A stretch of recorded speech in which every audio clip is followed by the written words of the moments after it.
Okgutta, God Bless America, May 5th, 2025, Milton, Pennsylvania.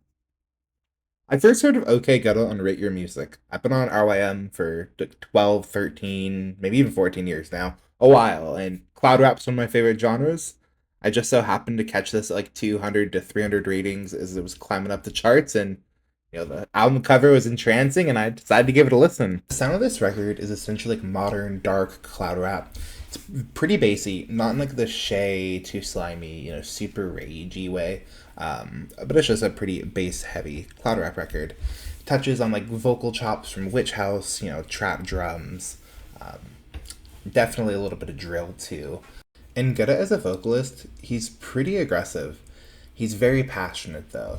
This entire album just sounds extremely cathartic for him. The main themes of this record to me are trauma and crime. The three songs that I believe exemplify trauma the best on this record are The Man I Killed Has Been Haunting Me, I Read Psalms For I Killed Your Friend, and I'm in Love with My Handgun.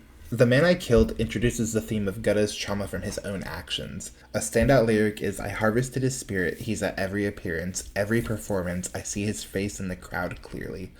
Shit's harrowing, man. There's not much music out there that delivers a punch like this. I mean, come on, let's go to Psalms.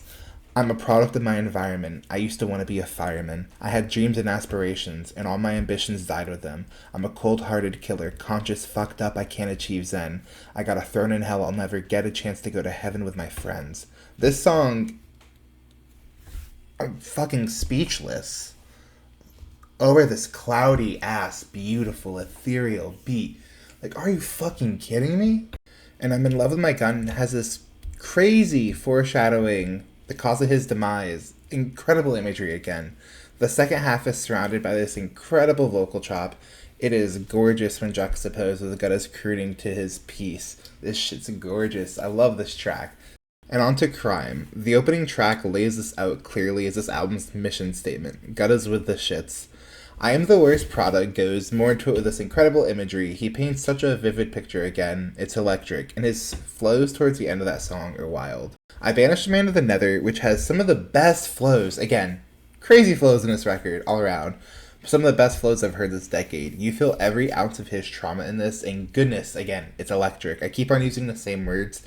This album's just pure emotional catharsis. And I believe I mentioned it earlier, but on this song, more than any other one, he's catching different melodies almost by the line, by bar, towards the end of the song. And when paired with the aggression, it's, again, leaving me speechless and bewildered. And on I Made a Man Disappear in the Studio, it's another great track. It keeps more of the same energy as before. This time we have the one feature on the album from Vaughn Hussein, who does a great job. And the next song that I want to highlight is a real standout. The Grim Reaper is real, and I'm working for him. This song reminds me of King Park by La Dispute. It's like, is this the King Park of the Underground? This is a generational song. He essentially goes into depth about getting get back for his brother, and the imagery, again, it just puts you right in there. And that's something that really makes this an effective listen. And then going on to the final track, It's Okay, I'm okay with killing people in my sleep. It's a great closer. Again, you can tell it's super cathartic for Gutta, and the production's phenomenal. And to put raps on it, this album has a perfect sense of pacing. The more intense tracks are perfectly balanced by the more atmospheric tracks. And I mentioned it before, but one thing that I love that Gutta did in a few tracks is he lets the beat breathe for a second. Like, we'll have this very fiery electric verse. We'll let the beat breathe, and then he'll sort of build a separate flow back into the next verse, and there'll be a nice beat drop, and it's just a super impactful moment that helps drive the early half of this record. And I think I've said my piece on this. I would recommend this album to anyone interested in hip-hop at large, but especially for fans of Young Pappy, King Von, Sematary, and SpaceGhostPurrp.